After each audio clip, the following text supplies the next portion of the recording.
job seeker, and it's tough times. We acknowledge that. We know that even as tough as it was 6 months ago, it's now quadrupled in terms of how difficult it is to get a job. So understanding that context, and so maybe it's a difficult question, but given your experience and given what you've written, what would you say a new job seeker should prioritize? Where should they start? What is the 1, 2, 3 things that you would say these are essential for you to move forward in your job seeking work? You know, Lee, just before we went into lockdown, the stats of young people, unemployed young people, was about 32.1% of the 10-point-something million youth that we have in the country. And this is people between the ages of 15 and 24 that are not in employment, education, or training. They call the needs group, not in employment, education, or training. And post-lockdown, that figure has gone up substantially because a lot of young people have also lost their jobs during this time.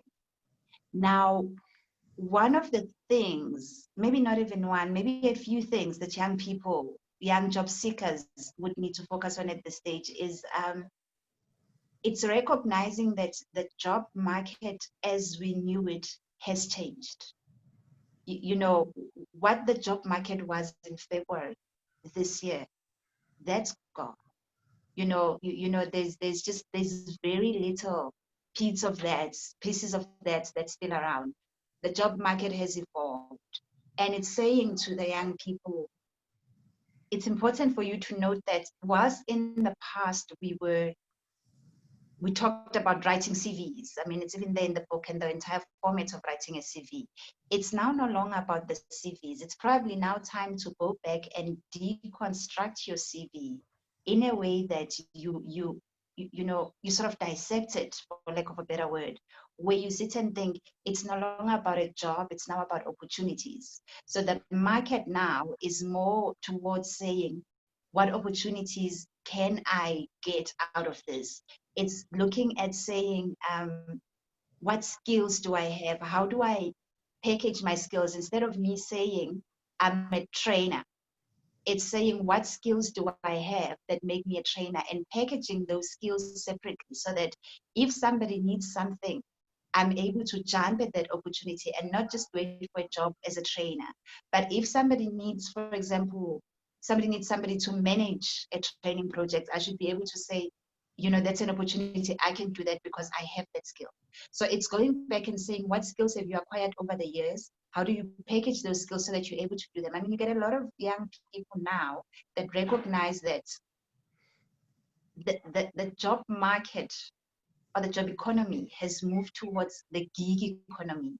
And by the gig economy, we're really talking at saying it's now finding the bits and pieces of work that pays. So if you are going to sit and wait for a permanent job, for example, you might have to wait for a very long time. Whereas if you're going to say, right, this is an opportunity, this is a gig that I've got, it's a paying gig. If I can do this for this person for a day or for a week, and this is how much I get, that's the mindset that's required. But going back to what is it that young people need to beef up on in their job search, it's firstly, you know, it's very important for you to know yourself. And one of the things I speak about in the book is the importance of, you know, a young person to sit down and do your own personal SWOT analysis, where you're analyzing what are my strengths, weaknesses, opportunities, and threats. It's still relevant now because you have to know what are you strong at, what are you weak at. We're saying you're going to be looking at individual opportunities. We're also saying know what your skills are, know also what your strengths are, because if I know I'm very good with people, if I know that, that's a skill that I have. So it's saying know yourself, know what you are good at, know what you are not good at, know what opportunities are there and what threats are there, but also develop a plan of how you plan to move forward. It's very important to have a plan, as with, you know, with everything. And, you know, it's been said over and over and over again, and I can't stress it further. Have a plan of how you plan to move forward within your career as a person. But beyond that, recognize also that we are now not just looking for jobs, permanent jobs. You are opening yourself up to opportunities that come by. But opening up to opportunities means researching, and that's one of the biggest critical skills that's there. Is I always say to young person, if you have a cell phone that has internet, you've got the entire world, you know, at your fingertips, because it's researching all day, every day. Spend time doing research. Opportunities are not just going to come knocking. They don't. You got to go out and look for these opportunities. So it's making sure that, you know, you're doing research, know which sites to go on to do research, know the entire field you're working on.